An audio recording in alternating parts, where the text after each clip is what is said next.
22শে August শুক্রবার ছিল কৌশিকী অমাবস্যা। শুক্রবার দুপুর 12টা থেকে শনিবার সকাল 11:30 পর্যন্ত। তো কৌশিকী অমাবস্যা মানে তো সবাই জানোই, অবশ্যই কৌশিকী অমাবস্যা মানেই মা তারাকেই মনে পড়ে সবার। আর মা তারা মানেই আমাদের তারাপীঠ। আর যারা আমরা তারাপীঠবাসী তাদের যে এটা কতটা গর্বের সেটা তো বলে বোঝানোর ভাষা নেই আমার কাছে।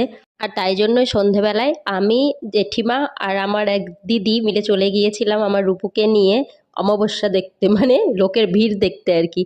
কারণ এদিনকে মন্দির যাওয়ার কথা আমরা তো জাস্ট ভাবতেই পারি না। জীবনে শুধু একবারই অমাবস্যায় মন্দির গেছিলাম, সেটা হচ্ছে লকডাউনের সময়, একদম ফাঁকায় ফাঁকায় খুব ভালো করে মায়ের পুজো দিয়ে এসেছিলাম। তো সেটাই ছিল প্রথম জীবনে, আর শেষ কবে হবে এখন বলা মুশকিল। তো যাই হোক, আমাদের একদম স্ট্রিক্টলি ছোট থেকেই বারণ ছিল অমাবস্যায় বাড়ি থেকে বেরোনো। আর এখন যে রাস্তাঘাট দেখছো, সেই রাস্তাঘাট 7-8 বছর আগেও ছিল না, অনেকটাই ছোট ছিল রাস্তা, এবং গ্যাদারিংটা অনেক বেশি হতো। আর পুলিশ প্রশাসনও এতটা সুরক্ষা দিতে পারতো না এখন যতটা তৎপর হয়েছে, যতটা সুরক্ষা দিচ্ছে, তাই আমরাও একটু শান্তিভাবে বেরোতে পারি। তো গত বছর থেকেই বেরোচ্ছি। আর এই দেখো, আমরা বেরোনোর আগে বৃষ্টি হয়ে গিয়েছিল, রাস্তাঘাট সব ভিজে ভিজে, দেখতেই পাচ্ছ।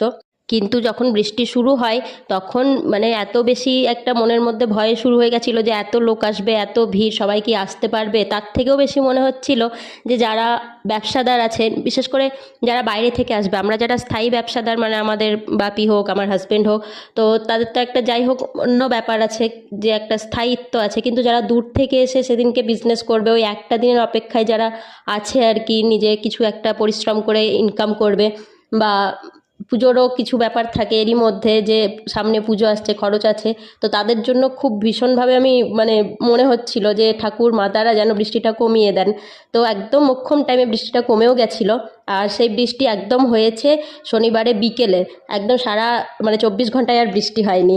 তো মা তারার তো আমাদের অসীম কৃপা, সবাই জানো। আর যারা এই খেটে খাওয়া মানুষ, তাদের প্রতি তো মা তারার একটা আলাদাই মানে আশীর্বাদ আছে। এখনকার দিনে যেখানে দুর্নীতি করে নিজের চরিত্র বিক্রি করে টাকা ইনকাম করাটা খুব সহজ হয়ে গিয়েছে অনেকের কাছে, দিয়ে সেই টাকা নিয়ে ফুর্তি করছে, ফুটানি দেখাচ্ছে, তাদের থেকেও যারা এরকমভাবে পরিশ্রম করে নিজের টাকা ইনকাম করে না, তাদের প্রতি একটা আলাদাই রেসপেক্ট আছে। তো যাই হোক, এরপরে আমরা চলে এসেছিলাম বাড়ি। দেখা হচ্ছে নেক্সট কোনো ব্লগে। টাটা।